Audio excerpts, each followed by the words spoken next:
The prison cafeteria fell silent the moment the new guy walked in. Tray in hand, eyes forward, moving like a shadow among predators. Every man in that room turned to study him, not with curiosity, but calculation. At the corner table sat Reggie Stone Daniels, the self-crowned king of Greystone Prison. He'd broken jaws for less than a sideways glance. To him, every newcomer was a toy, another way to remind the block who ran things. Reggie cracked an egg on his plate, letting the yolk slide between his fingers.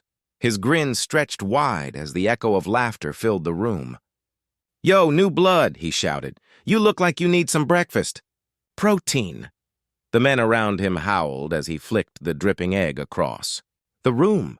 It hit the new inmate square in the chest, yellow, running down the front of his orange jumpsuit. The whole cafeteria erupted. Forks hit trays. Men pounded the tables, waiting for the explosion, but the newcomer didn't flinch.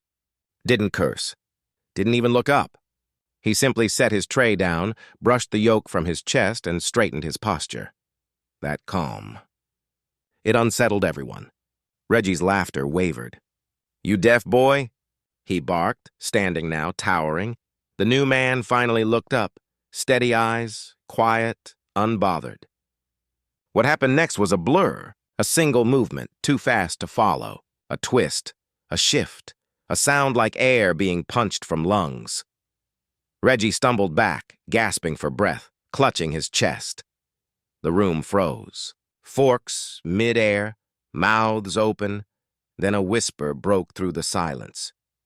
"Wait, isn't that the MMA champion? Stay with me until the end, because what happened next turned that entire prison upside down. Greystone Correctional Facility wasn't a place for redemption. It was a place where the strong wrote the rules and the weak learned them the hard way. Every sound carried. Steel doors slamming, chains rattling, voices echoing down cold corridors that smelled like rust and regret. In this place, respect wasn't given. It was taken. And nobody understood that better than Reggie Stone Daniels. 6'3", 250 pounds of mean muscle, tattoos crawling up his neck like barbed wire.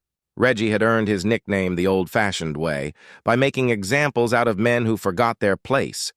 He didn't just control Block D, he owned it. The guards knew it. The inmates feared it. Breakfast, lunch, or yard time, everyone moved out of his way. If you sat in his seat, you bled for it. If you talked back, you disappeared for a week. Reggie's reputation wasn't built overnight. Years of violence had carved it into the walls like scripture. He believed fear was the purest form of order, that keeping everyone beneath him kept the system balanced. His crew followed him like loyal dogs. There was Tiny J, who wasn't tiny at all, a mountain of a man who handled the dirty work. Roach, a wiry hustler who always found a way to smuggle in trouble. And Miles, the quiet one, who didn't speak much but kept a shank sharp enough to make a point when needed. Together, they ran the block like a kingdom, one ruled by fists and fear. But that morning, something new was written on the transfer list, a name Reggie hadn't heard before. Just another fresh face, he thought. Another soul to break, another audience for his morning entertainment. Only he didn't know that this new inmate wasn't built like the rest. And by the end of the day, Reggie's kingdom of fear would begin to crumble, starting with a single egg. His name was Darius Cole, 33 years old. Calm eyes, quiet steps, built like a man who'd spent more time in discipline than in chaos. From the moment he entered Greystone, the other inmates felt something different about him. He didn't talk, didn't brag, didn't show fear. He just observed, studying the yard like a man mapping enemy terrain. When guards checked him in, he answered questions politely. When other inmates stared, he looked through them, not at them. It wasn't arrogance, it was focus. The kind of focus that comes from years of training, from knowing exactly what you're capable of. Rumors spread before he even made it to his cell. "Guy looks military." "Nah, he's too calm for that." "Maybe he's done time before." Nobody guessed the truth. In the cafeteria, Darius carried his tray like a man in his own world. He didn't rush, didn't shrink, didn't look around for trouble, but trouble was already watching him. At the corner table, Reggie leaned back, eyes locked on the newcomer. Every predator in that room felt the same pull. Something about this new guy didn't fit the usual pattern. No fake bravado, no nervous twitch. Just silence, Reggie smirked. He'll break easy, he said. They always do, but there was something his ego didn't allow him to see. That sometimes the quiet ones aren't afraid. They're just waiting for a reason, and that reason was about to find him in the middle of breakfast. It started with laughter. That ugly, echoing kind of laughter that fills the room when men smell weakness. Reggie's voice carried across the cafeteria. Yo, new blood, you look hungry. You want some extra protein? His hand cracked the egg on his tray. Yolk ran between his fingers. His crew laughed on cue. Darius didn't respond. He simply took a seat at an empty table and began to eat. The silence that followed wasn't peace, it was pressure. Every eye turned toward him. Men leaned forward to watch, the way you'd watch a storm forming over calm water. Reggie wasn't used to being ignored. He wanted fear, and he wanted it public. So he flicked the dripping egg across the room. It arced through the air, slow, almost graceful, before smacking Darius square in the chest. The yellow streak slid down his jumpsuit. The room erupted. Laughter, jeers, applause. The king had spoken, and everyone knew the script. The new guy either bowed or bled. But Darius didn't move. He just wiped the yolk with a napkin, placed it neatly beside his tray, and kept eating. That calm cut deeper than any insult. The laughter died in waves until only Reggie's voice filled the space. You deaf boy? He barked. I said... He slammed his tray down, food flying, muscles tense. I said, you hungry? Still nothing. Reggie stood, shoulders squared, chest puffed. He was used to people trembling, but the man in front of him didn't even blink. Reggie grabbed the edge of Darius's tray and yanked. I'm talking to you! That was the last thing he said clearly, because in the next heartbeat, before anyone could even register the movement, Darius's hand shot out. A twist, a shift, a motion too fast for the eye. Metal clattered. Reggie's body slammed into the floor with a thud that silenced the room. Gasps. Forks froze mid-air. Reggie tried to speak, but air refused to come. His hand twitched, his body folded. Darius stood over him, not angry, not proud, just still. Calm. Then he quietly picked up his tray, placed it back on the table, and sat down. No one said a word. Then a voice whispered from the far end of the cafeteria. Wait, ain't that Darius Cole, the MMA champion? And just like that, the whole block knew. Reggie Daniels had just picked a fight with the wrong man. Word of what happened spread through Greystone faster than wildfire. By lunchtime, every inmate knew the story. How Reggie Stone Daniels, the man nobody dared challenge, had been dropped like a bag of bricks by the new guy before breakfast ended. Whispers filled every hallway. But the most repeated word of them all was champion. By mid-afternoon, even the guards were talking. They remembered reading about him years ago. Darius Cole, the undefeated MMA fighter who vanished after a mysterious assault case. The papers had said he beat a man half to death outside a nightclub. What they didn't print was why. The man had attacked his sister. Darius had stepped in, but the cameras caught only the punches, not the reason behind them. He served 5 years for assault. No early release. No public sympathy. The world forgot his name. Until today. While the rest of the prison buzzed, Darius sat quietly in the library, reading a worn-out copy of Meditations by Marcus Aurelius. His calm unnerved the others. There were no signs of victory, no pride, just stillness. An old lifer named Jerry took a seat across from him. Jerry had been around long enough to know that peace in a man's eyes can be the most dangerous thing of all. You made a mess this morning, he said softly. Stone ain't gonna let that slide.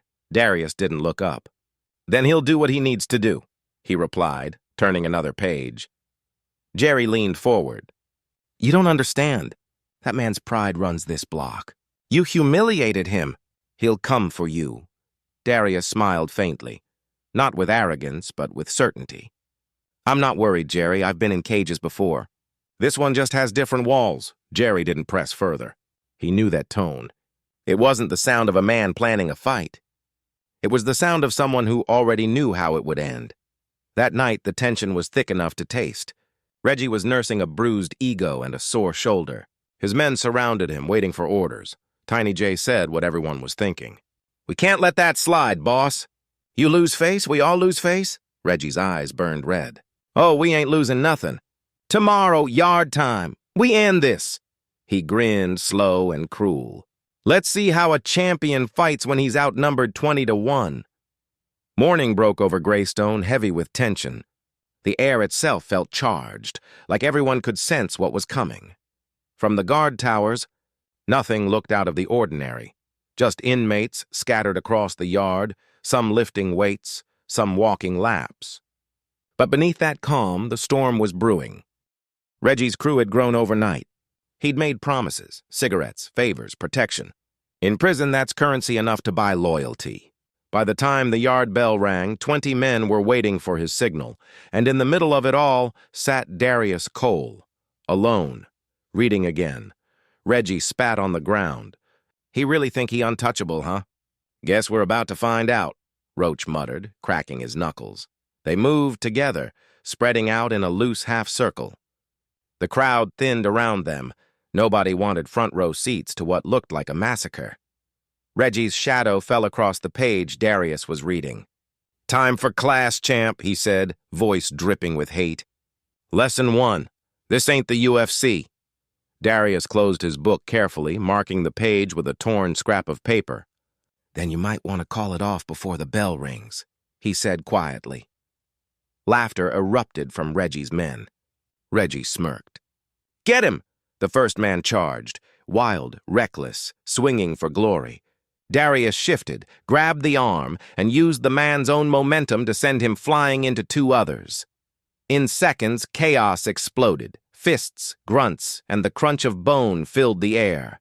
But Darius didn't move like a man fighting for his life.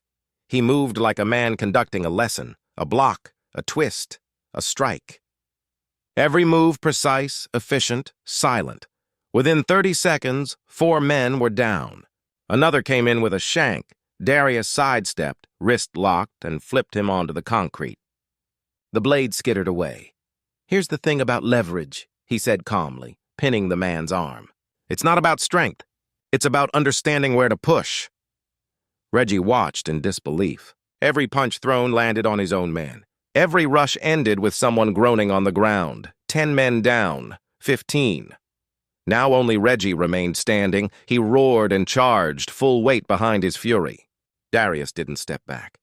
He moved forward, inside the swing, and redirected that energy straight into the wall. The sound of impact echoed across the yard. Concrete dust floated in the sunlight. Reggie slid down the wall, clutching his shoulder, gasping.